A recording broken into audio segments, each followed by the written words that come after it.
సమయానికి అప్పగిస్తూ ఉన్నాం. దేవుని దాసులు దేవుని వాక్యాన్ని మనకు అందిస్తారు. ప్రభునందు ప్రియ దేవుని జనాంగమా, ఆయా స్థలాల్లో నుండి వచ్చినటువంటి ప్రతి ఒక్కరికి ఈ కూడికను బహు ప్రయాసల కోర్చి ఏర్పాటు చేసినటువంటి స్థానిక సంఘమునకును సంఘ సేవకులకును, వేదికను అలంకరించిన దైవజనులు, పెద్దలు, కూడి వచ్చిన స్త్రీలు, పిల్లలు, యూత్ వాళ్ళు, ఆర్కెస్ట్రా వారు, అలాగే ఎలక్ట్రిసిటీ వారు, అందరికీ ప్రభువును బట్టి స్తుతిస్తూ ప్రభు అయిన యేసు క్రీస్తు నామంలో నా యొక్క వందనాలు తెలియజేసుకుంటున్నాను. చదువుకున్నటువంటి లేఖన భాగం చాలామందికి తెలుసు. చదివినటువంటి లేఖన భాగంలో చాలా శ్రేష్టమైనటువంటి మాటలు ఉన్నాయి. మీరు ఎల్లప్పుడూ విధేయులై ఉన్న ప్రకారము, అమ్మాయి అటు ఇటుగా చూసేదే, ఎల్లప్పుడూ విధేయులై ఉన్న ప్రకారం, ఎల్లప్పుడూ విధేయులై ఉన్న ప్రకారము. తరువాత, నేను మీతో లేని ఈ కాలమందును భయముతోను వణుకుతోను సొంత రక్షణను కొనసాగించుకొనుడి. ఫిలిప్పీలకు రాసిన పత్రిక అక్కడనే 4వ అధ్యాయము 4వ వచనం చదవండి. ఎల్లప్పుడూ, నా ప్రియ సహోదరులారా, మీరు ఎల్లప్పుడూ విధేయులై ఉన్న ప్రకారము, ఎల్లప్పుడూ విధేయులై ఉన్న ప్రకారము. ఇది చాలా కష్టమైన మాట, సులభం కాదు, చాలా కష్టతరమైన మాట. నేను మీతో లేని ఈ కాలమందును మీ సొంత రక్షణ ప్రభువైన యేసు క్రీస్తుని సొంత రక్షకునిగా అంగీకరించినటువంటి వారందరికీ ఈ మాట వర్తిస్తుంది. సొంత రక్షణ భయముతోను వణుకుతోను కొనసాగించుకొనుడి. మనం ఒకసారి దేవుని పరిశుద్ధ గ్రంథములో నుండి మార్కు సువార్త 5:33 కనుక చూడగలిగితే, మార్కు సువార్త 5:33 చాలా కొద్దిగా పోటీగా చదవాలి, టైం లేదు నాకు, స్పీడుగా గట్టిగా. మార్కు సువార్త 5:33. చాలు అన్నం ఎప్పుడు తినేటివో ఏమో, ఎండల కాలం కదా, మరి ఏం తిన్నాడు. భయపడి వణుకుచూ వచ్చి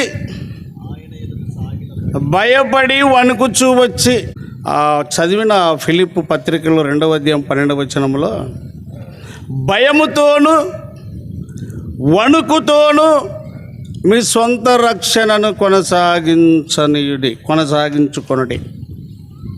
ప్రియులారా, వణుకు ఉన్న చోట భయము ఉంటుంది, భయము ఉన్న చోట వణుకు ఉంటుంది.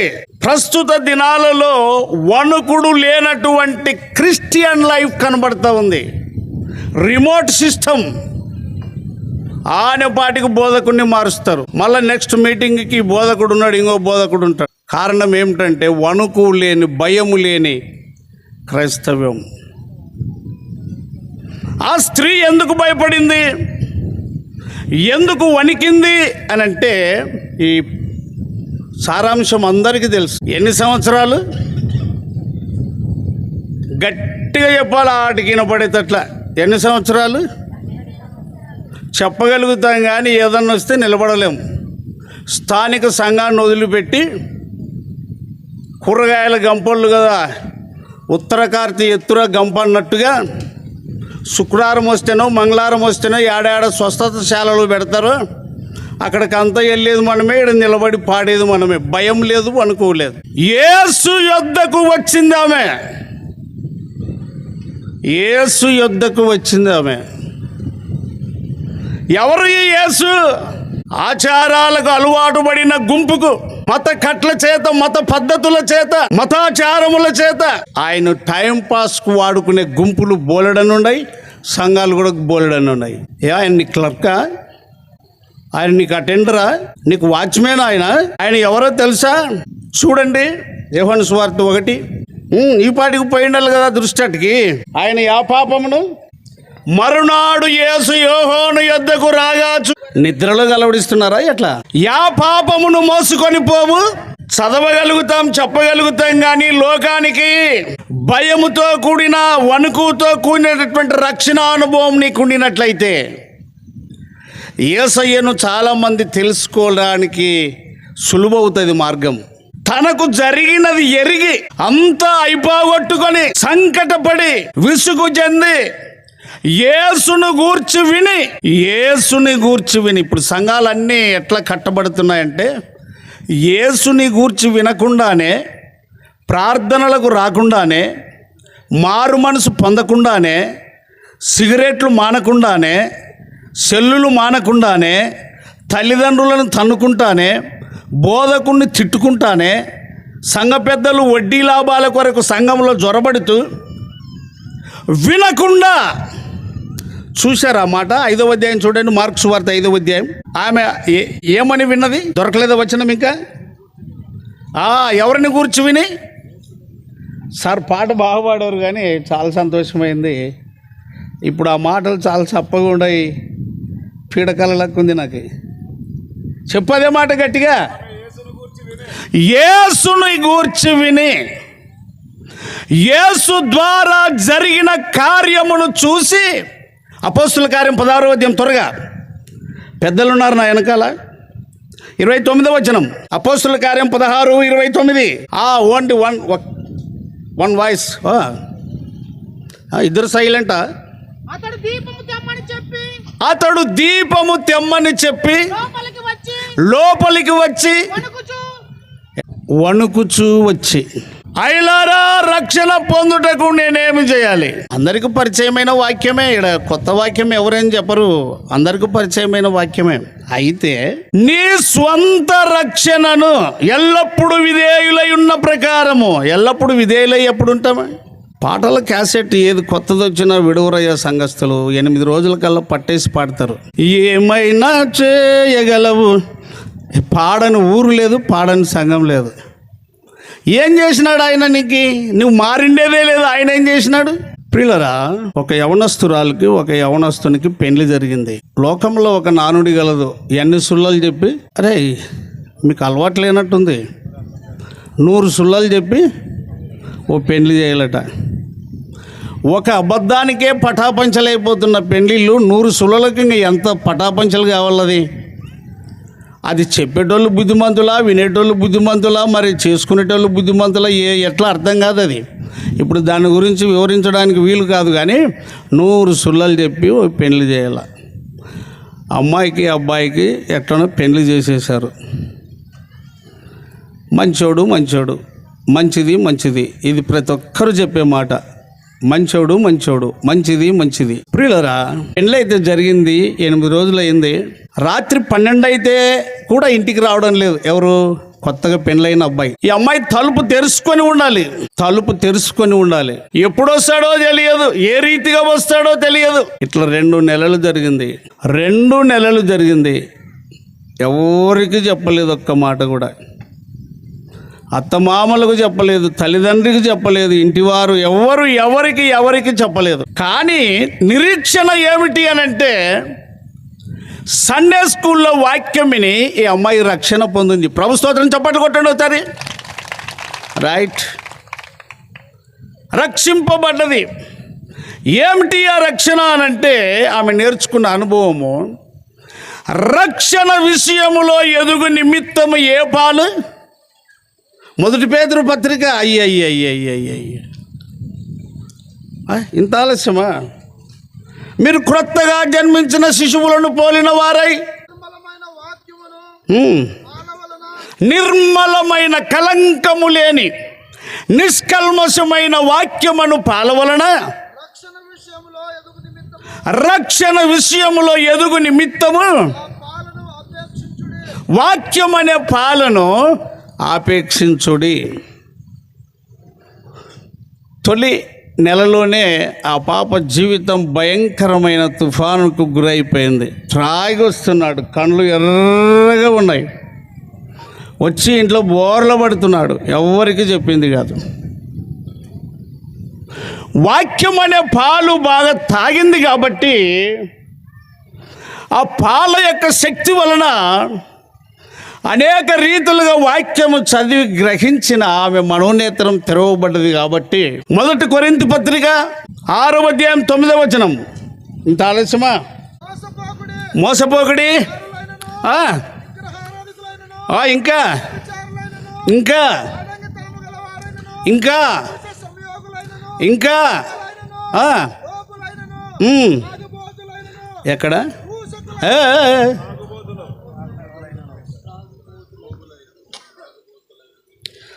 అమ్మాయి ఆ వాక్యమును ముందు పెట్టుకొని భర్త పడిపోతే రాత్రంతా ప్రార్థన చేయడం మొదలుపెట్టింది. ప్రభువా, త్రాగుబోతులు దేవుని రాజ్యానికి వారసులు కారని చెప్పావు కదా, మరి నేను ఇతడు అవిశ్వాసని, ఇతడు నాకు సరిపోయిన వాడు కాదని బజారులో చేస్తే పెండ్లి దినం చేసిన ప్రమాణం ఏంగానో, పోనీ అన్ని విషయాలలో నా ప్రభువును నేను నమ్మకంగా సేవిస్తానని బాప్తిస్మం రోజు పొందినటువంటి తీర్మానం ఏమి? శ్రద్ధతో వినండి. త్రాగుబోతులు దేవుని రాజ్యమునకు ఏమి కారు? వారసులు కారు. ఎవరికి చెప్పుకోలేదు కానీ తన సృష్టికర్త ఎవరో అది ఎరిగిన ఆమె. యెషయా గ్రంథం 54:5 త్వరగా. నిన్ను సృష్టించిన వాడు నీకు భర్త అయి ఉన్నాడు, సైన్యములకు అధిపతి యెహోవా అని ఆయనకు. వాక్యము నీలో లేనప్పుడు నీ సొంత రక్షణ ఏంటో నీకు అర్థం కాదు. నీకు రక్షణ రాలేదు, నీ ఇంటికి రక్షణ రాదు. అందుకొరకే ఇసుక మీద కట్టబడిన కుటుంబాలుగా ఉన్నాయి. ప్రతిదానికి తుఫానులు, అలలు, శోధనలు, సమస్యలు. ప్రభునందు ప్రియ సంగమా, ఈ రాత్రికాల సమయంలో ఆ పాప తన జీవితంలో ఒక నిరీక్షణ కలిగి విశ్వాసముతో ప్రభు సన్నిధిలో ప్రార్థించడం మొదలుపెట్టింది. పగలంతా పనులు చేసుకునేది, రాత్రి భర్త కొరకు తలుపు తెరిచి ఉంచేది. అతడు ఇంటికి వచ్చిన తర్వాత ప్రార్థన చేయడం, అతడు రాకమునుపు కూడా ప్రార్థన చేయడం. కారణం ఏమిటి అనగా, ప్రభు అయిన యేసునందు విశ్వాసముంచుము. అపోస్తుల కార్యం 16వ అధ్యాయం 37వ వచనం త్వరగా. ఇంత ఆలస్యమా? ప్రభు అయిన యేసునందు విశ్వాసముంచుము. ఆ అమ్మాయి ఏ వాక్య ప్రకారం అయితే విశ్వసించిందో, ఏ వాక్యమును బట్టి యేసు రక్షకుడని అంగీకరించిందో, ఆ యేసయ్యను బట్టి, వాక్యమును బట్టి ప్రార్థన జీవితమును కొనసాగించుటకు మొదలుపెట్టింది. ఆమేన్. ఈ స్థితికి నువ్వు రావాలంటే కొలస్సి 3:16 చూడండి త్వరగా. అది అది అది అది అది క్రీస్తు వాక్యము మీలో కుటుంబము కట్టబడాలి అన్న, అవిశ్వాసం మార్చబడాలి అన్న, నీవు స్థిరముగా నీ రక్షణను కొనసాగించాలి అన్న క్రీస్తు యొక్క వాక్యము నీ హృదయములో గనక లేకపోతే తెగిపోయిన పటము వలె పయనించి శూన్యములో. క్రీస్తు వాక్యము నీలో లేని ఎడల నువ్వు దేనికి పనికిరావు. నీ ఇంట్లో పైకాడున్న గుడ్డైనా కాస్త పనికి వస్తుందేం కానీ నువ్వైతే దేనికి పనికిరావు. ఈ మాటలు వింటున్నప్పుడు నువ్వు అనుకోవచ్చు, మేమేం తక్కువ, అన్ని విధాల మందిరములో అన్ని విధాల పాలిభాగం కలిగి ఉన్నాం, ప్రతి కార్యానికి ప్రార్థన పెడుతున్నాం, సేవకుని పిలుస్తున్నాం. రక్షణకు నీ కార్యాలకు సంబంధించింది కాదు. ఆయన ఎవరి రక్షకుడో తెలుసా? మత్తయి సువార్త 1:21 త్వరగా. తన ప్రజలను వారి పాపముల నుండి ఆయనే రక్షించును గనుక. ఇంకా యేసు అనగా ఎవరు? యేసు అనగా ఎవరండి? ఈ అమ్మాయి రోజు ప్రార్థన చేసి చేసి చేసి చివరికి వాక్యముతో పెనుగులాడడం జరగడం మొదలుపెట్టింది.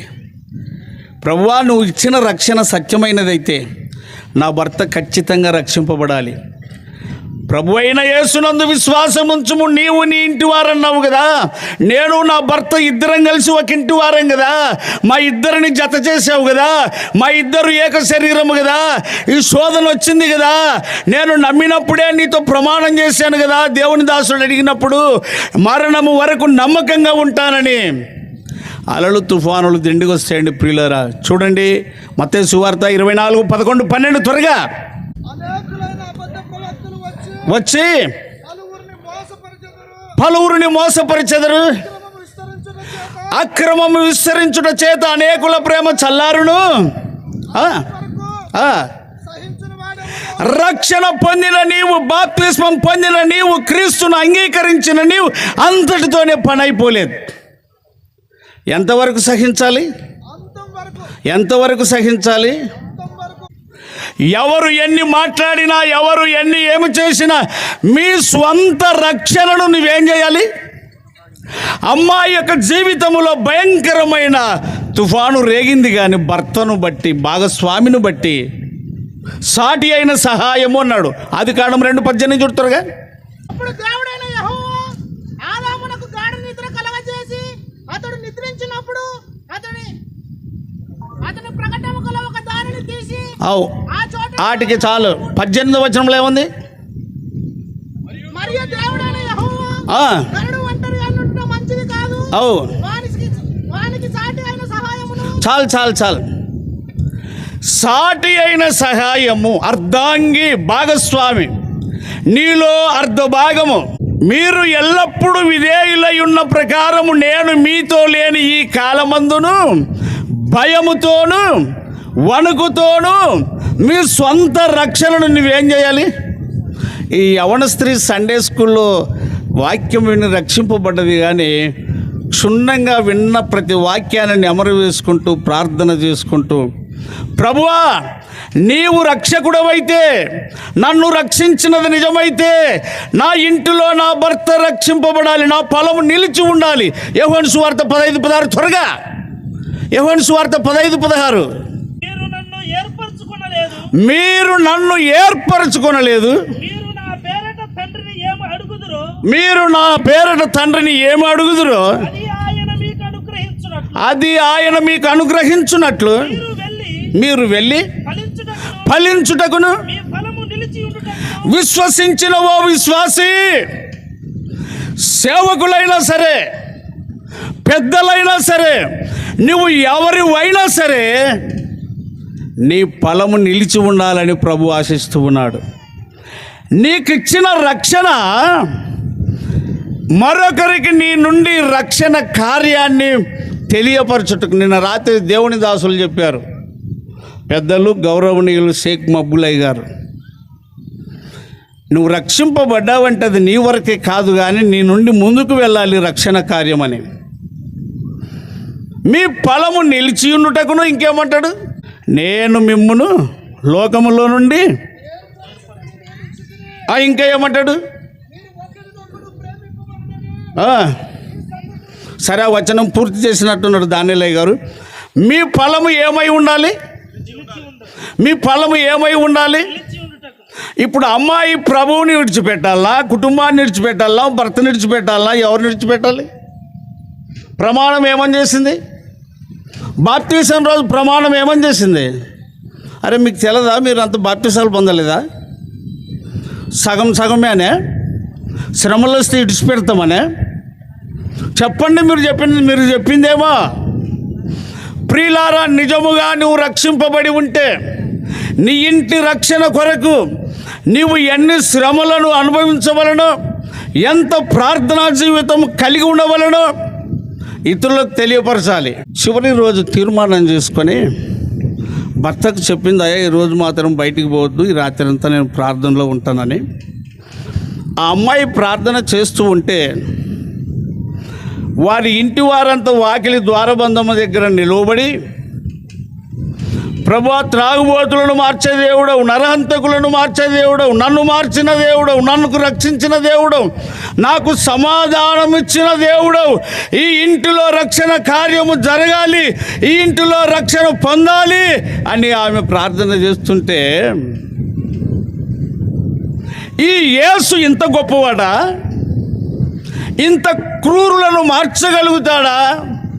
అమ్మాయి చేసే ప్రార్థనను బట్టి, తన భర్త కొరకు పోరాడుతున్న దాన్ని బట్టి వారి ఇంటి వారంతా యేసు ఇంత గొప్ప శక్తి కలిగిన వాడా, యేసు రక్షించుటకు సమర్థుడా, నిరీక్షణతో ఆ పాప తాను అంకితం చేసుకొని ప్రార్థనా జీవితంలో పోరాడి భర్తను రక్షించుకున్నది. ప్రభువు స్తోత్రం కలుగునుగాక.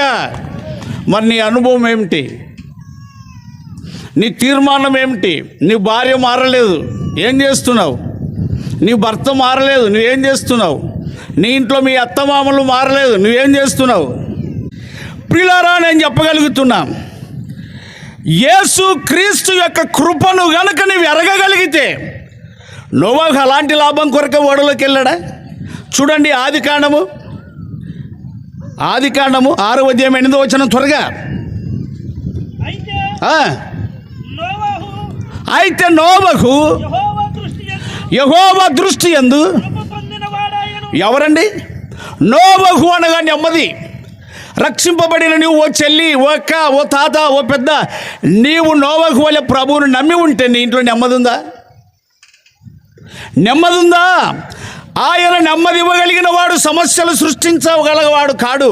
ఒకవేళ సమస్యలు వచ్చినా వాటిని సద్దమనపగలిగిన శక్తి ఆయనకున్నది. నోవాహు ఏమి పొందినవాడు? మాట్లాడాలి అందరూ. ఏం పొందినవాడు? నువ్వు పొందావా? ఆ కృప ప్రభు అయిన యేసుక్రీస్తే. ఆదికాండం 7వ అధ్యాయం 1వ వచనం చదువు.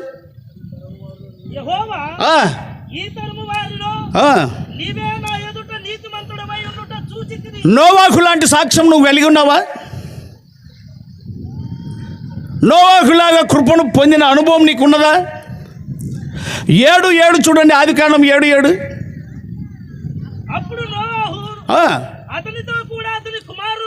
అయ్యా లే, కుతికేసుకున్నట్టుంది, కొద్దిగా లే, గొంతు బాగా వినపడుతుంది, లే.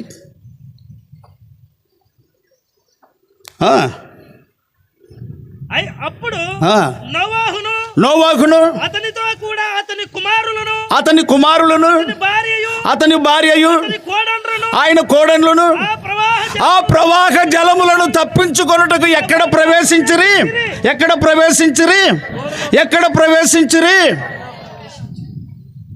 చెప్పగలుగుతున్నావు? అలవాటు, వాక్యం విని విని అలవాటు అయిపోయింది. తెల్లారుజామున కోడి పుంజు కదా అని కోడి కూసినట్టుగా ప్రతిదానికి జవాబు ఉన్నది నీ దగ్గర. నీ ఇంట్లో రక్షణ అనుభవం ఎంత ఉంది? ఎంతమంది రక్షింపబడారు నిన్ను బట్టి? ఎంతమంది కొరకు వేదన చెందుతున్నావు? ఎంతమంది కొరకు శ్రమ పొందుతున్నావు? వాక్యము నీ హృదయములో గనక ఉండగలిగితే, నీ హృదయం అనే బలిపీఠము మీద అగ్ని నిత్యము మండుచుండాలి. ఆ మంట లేదు. ఆ అమ్మాయి తన కుటుంబ రక్షణ కొరకు, భర్త కొరకు ప్రారంభము నుంచి ఎవరికేం చెప్పుకోకుండా ప్రభుతో చెప్పుకున్నది. వాక్యము నీలో ఉంటే, సమృద్ధిగా ఉంటే, క్రీస్తు యొక్క సమాధానం నిన్ను పరిపాలిస్తే ఇంకొకరిని నీవు దారి తప్పించవు. వాక్యమై ఉన్న దేవుడు, దేవుడయ్యున్న వాక్యము, వాక్యమయ్యున్న యేసుక్రీస్తు, జీవితాలను మార్చగలిగిన వాడు యేసుక్రీస్తు. ప్రియులారా, నా తల్లిదండ్రులు చచ్చిపోతే నన్ను ధైర్యపరిచినది దేవుని యొక్క వాక్యం. 50 సంవత్సరాలు నా భార్యతో కాపురం చేసి 10 మంది పిల్లలు నాకు ఇచ్చిపోతే ఒక కన్నీటి చుక్క కూడా ఏడవకుండా నన్ను ధైర్యపరిచినది వాక్యం. నిన్ను ధైర్యపరిచిందా? ఈ దినానికి నువ్వు ఏడుస్తున్నావంటే యేసు ఏమై ఉన్నాడు నీ జీవితంలో? యేసు ఏమై ఉన్నాడు? 119వ కీర్తన 50వ వచనం చూడండి. 119వ కీర్తన 50వ వచనం.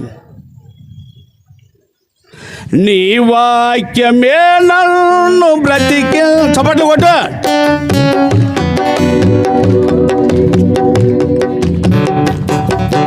నీ వాక్యమే నన్ను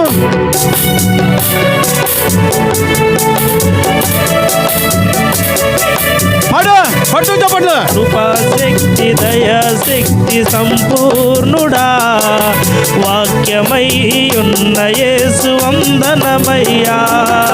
కృపాశక్తి ఆగు. దయాశక్తి కృపాశక్తి, యేసు యొక్క శక్తి, వాక్యము యొక్క శక్తి, పరలోకపు యొక్క శక్తి, ప్రార్థనా శక్తి నీ హృదయములో అది మండుతూ ఉండాలి. లేవియా కాండం 6వ అధ్యాయం 12 త్వరగా. పీఠము మీద అగ్ని నిత్యము మండుచుండవలెను. నిత్యము మీరు ఎల్లప్పుడూ విధేయులై ఉన్న ప్రకారము. ఏయ్ ఇదేనా పెళ్ళిళ్ళు వస్తే పెళ్ళిళ్ళ సీజన్ అది. డీజీ పెట్టందే మనకు మెతుకులు బావు. మరి చర్చిలో పెళ్లి చేయందే మనకు మాదిరండి. యువర్ లైఫ్ గైడెన్స్ ఇతరులకు, రక్షణ లేని వారికి. బలిపీఠము మీద అగ్ని ఏం కావాలి ఇంకా? అది ఆరిపోకూడదు.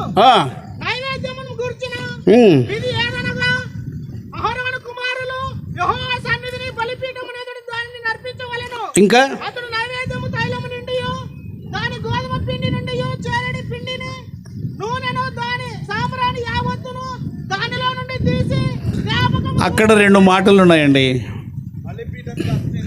బలిపీఠము మీద అగ్ని నిత్యము.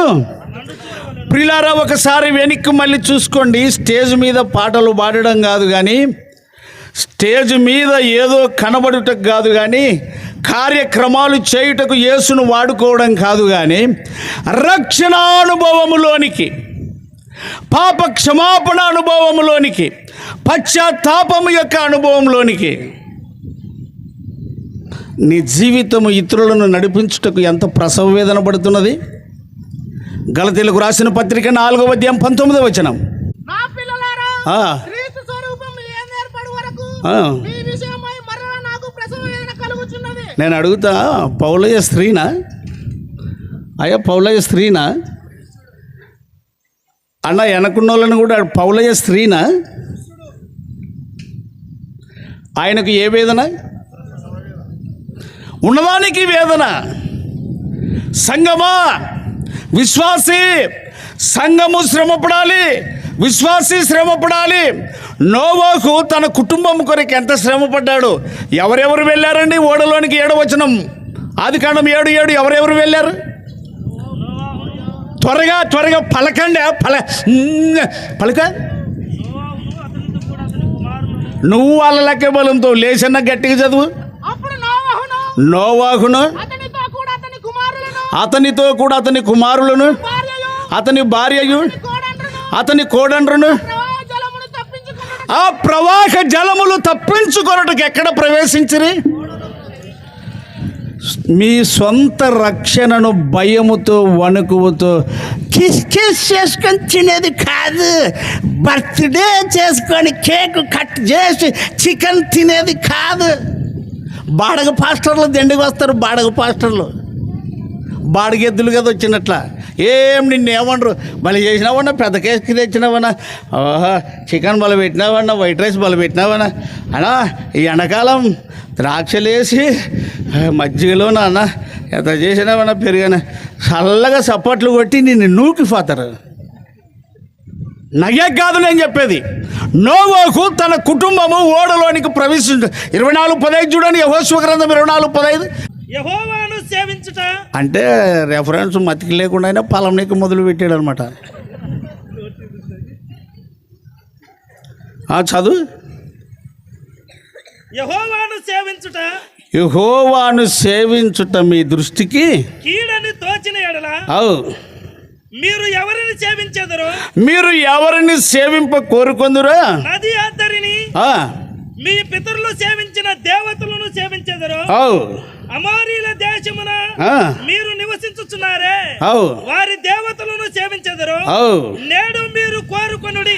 మీరు ఎవరిని సేవింప కోరుకొనిడను నేనును నా ఇంటి వారును యెహోవాను సేవించెదము. నా నిరీక్షణ నా మంట అదేనండి. భయముతోను వణుకుతోను మీ సొంత రక్షణను కొనసాగించ. నువ్వు రక్షింపబడిన వాడవైతే, నువ్వు తండ్రివైతే, నువ్వు తల్లివైతే, నీ కుటుంబ రక్షణ కొరకు నువ్వేం చేస్తున్నావు? నీ కుటుంబ రక్షణ కొరకు నువ్వేం చేస్తున్నావు? మారు మనసు లేకపోయినా బర్త్డేలు చేస్తున్నావా? అది నిన్ను నాశనానికి నడుపుతుందిరా. దాని వలన ప్రయోజనమే లేదు. ఆ రోజు ప్రార్థన వలన కూడా ప్రయోజనం లేదు. కారణం ఏమిటో తెలుసా?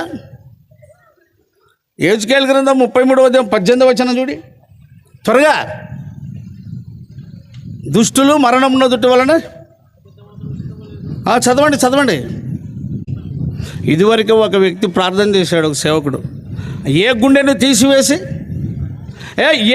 తీసివేసి కలువరి గిరిపై నా పాపముకై సిలువలో నీవే బలి అయినావా, తులువలు కూడి దూషణలాడ అలుకవైతివా,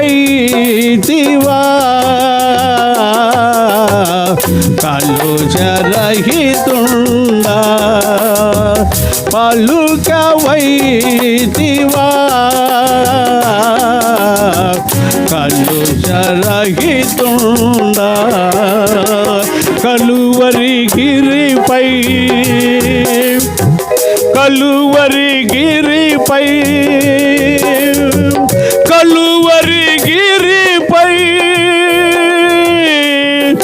నా పాపముకై బలి అయినా. హృదయపూర్వకమైన అనుభవం నీవు గనక రక్షింపబడి ఉంటే నీ కుటుంబ రక్షణ కొరకు రోషం కలిగి ప్రార్థిస్తావు. నేను నా కుటుంబం కొరకు ఏమని ప్రార్థన చేస్తాను తెలుసా? చాలా వ్యతిరేకమైన ప్రార్థన. నీవు లేకుండా ఈ లోకంలో నా పిల్లలకు బువ్వ పెట్టదు. పిల్లారా, లోకం చెడిపోయింది, లోకము భ్రమతో నిండి ఉంది. వాక్యం అంటే ఇష్టం లేని లోకముగా సంఘాలుగా తయారైపోయినాయి. దానికి నిదర్శనం ఇర్మియా 6:10 త్వరగా చదువు. ఇర్మియా గ్రంథం 6:10 విందురని నేను ఎవరితో మాట్లాడేదను, అవునవును, ఎవరికి సాక్ష్యం ఇచ్చేదను, అవునవును, వారు వినుటకు తమ మనస్సును సిద్ధపరచుకొనరు గనక వినలేకపోయిరి. ఇదిగో వారు యెహోవా వాక్యమందు సంతోషము లేని వారై దానిని ఏమి చేయుదురు? ఇంకో మాట చెప్తాండి, చివరిసారిగా అయిపోయింది నా టైం. ద్వితీయోపదేశకాండము 28:47 బాగా గట్టిగా చదవాలి, మా అందరి చెవులు గింగురు మనాలి. నీకు సర్వ సమృద్ధి కలిగి ఉండియు, నీకు సర్వ సమృద్ధి కలిగి ఉండియు, నీవు సంతోషముతోను హృదయ ఆనందముతోను నీ దేవుడైన యెహోవాకు నువ్వేం కాలేదు అనే ముగిద్దని. అయ్యయ్యో, నీవు దాసుడవు కాలేదు. ఎట్లా? నీ మట్టుకు నీవు హృదయానందముతోను. ఎవరికేం తక్కువ ఉందండి? ఒకప్పుడు వరిబూ తినాలంటే అమ్మ రెడ్డోళ్ళ ఇంటికాడ షేరు బియ్యం తెస్తే మా పిల్లలమందరం ఎగురులాడుతుంటే మీ ఇవాళ మా ఇంట్లో షాబువా, మా ఇంట్లో పండగ అని. ఇప్పుడు ఎవరింట్లో చూసినా ఓ రెండమే, అవునా కదా? అంటే లేదేమో మీ ఇల్లు, అందుకే చెప్పరు, అవునా కాదా? ఒరిమాడ వేస్తున్నారా? ఒరిమాళ్ళు ఉన్నాయా? కానీ నెల కంటిన్యూగా బియ్యం. అది ఎంత కేజీ? ఒకడు పొద్దున్నే బిచ్చగాడు వచ్చి నా దగ్గర నిలబడి, సార్ రూపాయి ఇచ్చిన ఒకటే, కేజీ బియ్యం వేసిన ఒకటే, కేజీ బియ్యం వేయి సార్ అంటున్నాడు. ఎన్ని బియ్యం వేయాలంట? ఇట్లా ఉంది లోకం చమత్కారంతో. నీ మట్టుకు నీవు దాసుడవు కావాలి. కుటుంబం పట్ల నువ్వు రోషం కలిగి ఉండకపోతే, రక్షణ లేని నీ భార్య పట్ల నువ్వు రోషం కలిగి ఉండకపోతే, ప్రియులారా నేను వాస్తవంగా చెప్తున్నాను, నా ఇంటి కుటుంబం కొరకు వారు రక్షణానుభవం, సేవానుభవం లేక ఉండినట్లయితే నా సేవ నిష్ప్రయోజనం. అందుకొరకు 1 కొరింథీ 16:18 చివరిగా 1 కొరింథీ 16:18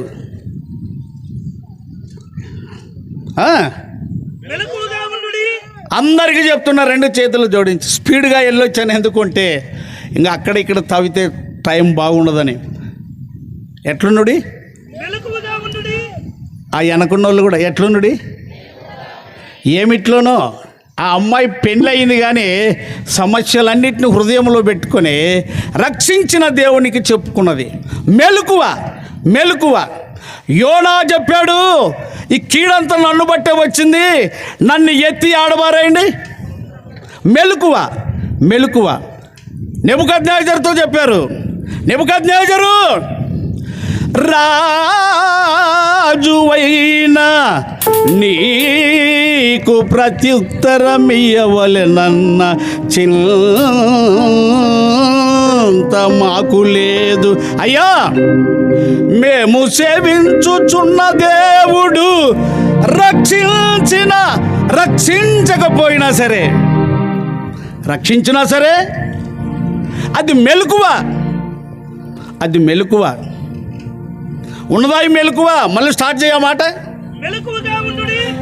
విశ్వసించిన వారందరికీ చెప్తున్నా, యేసు ఎవరో లోకానికి చెప్పాలి అని అంటే, నోవహు వలె తెలియపరచాలి అంటే, నీ కుటుంబం బాగుండాలి అని అంటే మెలకువగా ఉండుడి.